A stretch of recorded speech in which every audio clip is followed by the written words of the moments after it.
Hey, it's Vanessa, the Crafty Gemini. I post weekly videos right here on my YouTube channel, and in this video tutorial, I'm going to teach you how to make this really cute 3D pinwheel block that I think you're going to enjoy.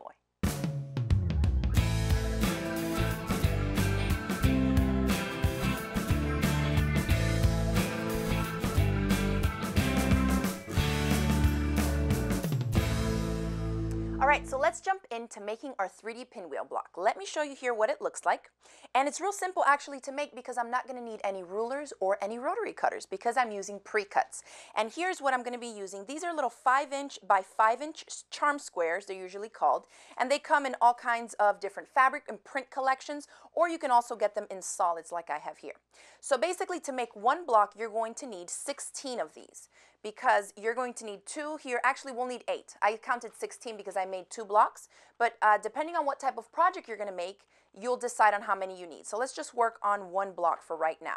So we have one charm square here, then another one for this part of the pinwheel, then another one for the background, one for the pinwheel. So you'll need 2, right? One each for the 4 squares that we need to make up the background of our pinwheel block, and then we have 4 that are making up the pinwheel, the actual pinwheel itself. So let me set these aside and show you what I've gotten started here. I have 2 that I've already done, and they may look a little complex. You may be wondering how you put this together. Well, notice I'm not cutting anything. I'm using just the 5" squares. So these 2 are going to go like this, and we're going to finish making the other 2 that go up top, and I'll show you how to put together the entire block. Now, just so you know, this finishes using the 5" squares. It's going to finish 9½ inches by 9½ inches, and from there you can decide what type of project you want to use it for. So here we go.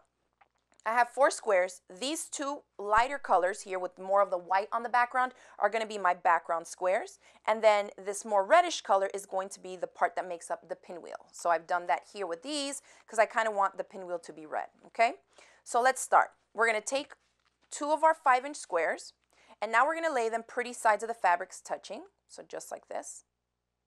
Line them up as best you can. Now I'm going to take the top right corner and peel it back, so I have a diagonal going here so that the raw edges meet here and on the side as well. Just like this. And you can crease it with your hand. You can also go ahead and grab an ironing board and just give it a quick press if you think that that's going to help you hold it in place a little better. Okay? And that'll work for now. Now all you need to do is head over to your sewing machine. So there's no cutting, just a matter of folding that little square back. We're going to head to the sewing machine and let me show you where we're going to stitch first. First, you're going to stitch along this side. So the right side, if the way I fixed it on the block this way, I'm going to stitch down this right side. Make sure that you're matching up the raw edges and stitch. Now the seam allowance that we're using needs to be smaller than what we're going to use to piece the blocks together. Meaning, in quilting we usually use about a 1/4 inch or a scant 1/4 inch, you may hear some quilters say. For this, we're going to do a seam allowance smaller than that. So I'm going to do about 1/8 inch seam allowance. And if you don't know what that is, you can see the measurement on your ruler, but I'm also going to show you it afterward stitched so you can see what I mean. Let me get my balance here since I'm sewing standing up.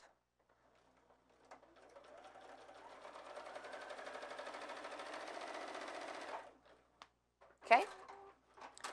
So I've stitched really close to this outside edge here, you can see. And that's all I've done. Now, without having to go back to your work surface or anything, you can continue with the next step right at the sewing machine. So I love a quick project like this. Now what you do is turn it so that the seam that you just stitched is running horizontally across at the top. And I'm going to pull this loose bottom corner right here, okay, and bring it up just straight up to touch this corner right there. And now we're going to stitch down all these layers. So you're stitching through these 2, and then 2 more layers of your background fabric. So again, we are lining up our square so that the seam that we just stitched is going across the top horizontally in front of me if I'm looking at it from the sewing machine here. And then I'm going to pull the loose end and bring it right up to this corner. Hold it steady in place. You can use pins or clips if you want to, but when you're working with small squares like this, once you get a little practice under your belt, you don't really need them. And then again, that same 1/8 inch seam allowance. And you're just going to stop when you get to the edge of that pinwheel fabric, so you don't need to stitch across, all right? So that's one. This is what it ends up looking like, okay? And you can see if we start to put these together, I don't want the same 2 matching up here, so I'm going to line up one like this, one like this. This one's going to go here, and then the other more solid fabric print is going to go right here. So let's finish that one up. Now, one key thing that I do want to mention here, actually, I'm glad that I'm stopping myself, is that you want to be consistent in the way that you're laying the fabric as far as folding it back on the diagonal. Because if you're not consistent on all 4 squares, this is what's going to happen. So here I have a sample for you. Let's try to put this pinwheel together.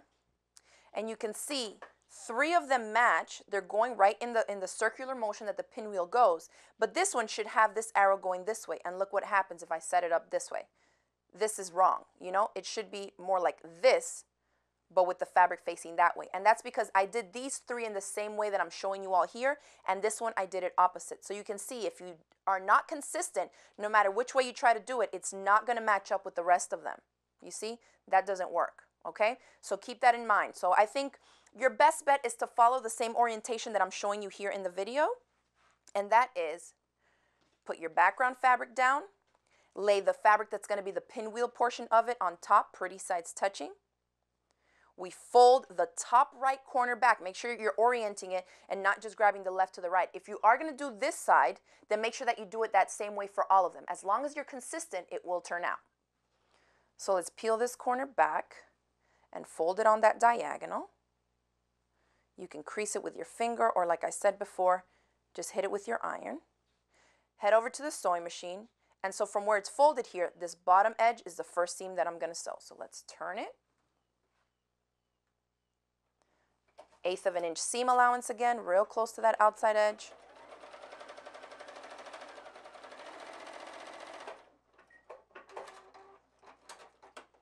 And now we turn the seam that we just stitched so that it's going horizontally in front of me here.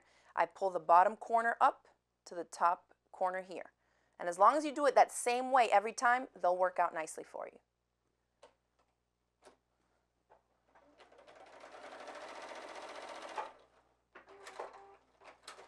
All right, so as you can imagine, once we have all our pinwheel portions put together, we can start to piece them together. So I'm going to do it this way so I can alternate them. I think that looks super cute with the reds going around that way.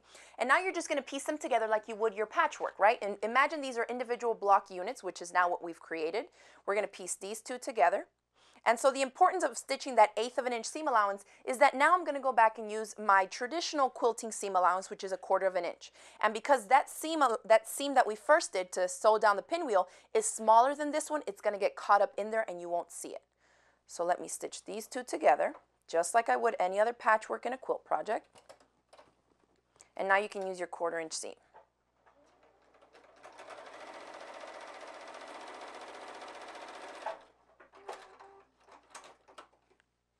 There's that one.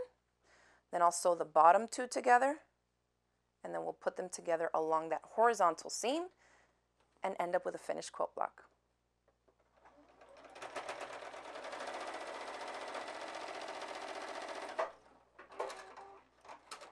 Now, one thing to note about this project, it's really cute and it's 3-dimensional, but at the same time, there is a lot of bulk because we have folded fabrics here to create the pinwheel portions. So you can already see you're starting to create a lot of bulk. Now, when we piece these 2 together like this, it's going to be even bulkier. So a few things to keep in mind. You can grab some pins to help you keep everything steady into place. If your sewing machine is really a more basic machine, a travel size machine, or it's not really made for heavy duty type of work, you may not want to try this. You may try some different things like cutting into your seams or trying to lessen it, but by folding the fabric layers and having so many up, it's going to be a little bit tough.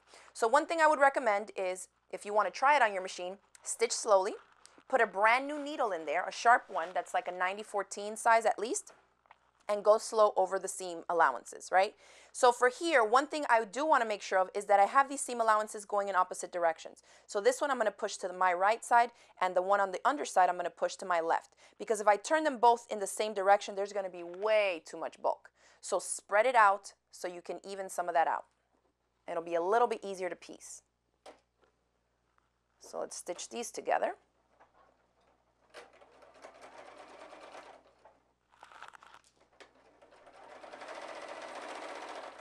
I like to stop before I get to that center seam and just make sure that those seam allowances are going in the same directions I want them to. Let's move that one that way.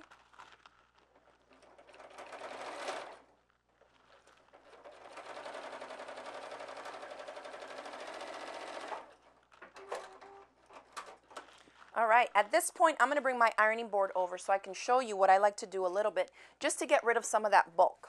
You can press it, you can steam it. If you have a hammer and a hard surface, you can even hit that center seam a little bit more to compress some of those fibers and get it to lay flatter for you. But look how cute that pinwheel block is. It's really popped out because it is 3D and we have all these layers of fabric folded. But after you give it a good press, and I don't have any water in here, but if you steamed it, it would really lay a lot flatter for you. But I like the texture of that. You know, it's kind of popping out of the table, so it's three-dimensional. It's really like popping out of the quilt block.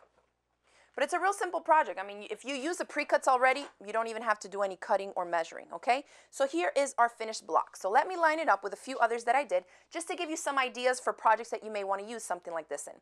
So if you did one, that would be cute as a little mug rug or just a little decorative piece to hang on your wall. You can do 2 of them as a little mini quilt, and if you do 3 of them, you can put them all together and have it be even a table runner. You can bump them up like this, or what I've done here, since the blocks measure 9.5 inches by 9.5 inches, I just went ahead and cut out 2.5-inch strips and of this gray fabric that really matches nicely, and you can just put it in between the blocks as some sashing and then put together a nice long table runner. So that's it for this video tutorial. I hope you all enjoyed learning how to make this cute 3D pinwheel block. Definitely give the project a try, and if you do, take some pictures, upload them to social media. You can find me on Facebook, Twitter, I'm on Instagram, tag me, because I definitely love to see what you're making from my tutorials. If you enjoyed this video, hit it with the thumbs up below, share it across the different social media sites, and don't forget to click the subscribe button so you won't miss out on any of my future videos. Thanks again for watching, and I'll see you next time. Bye.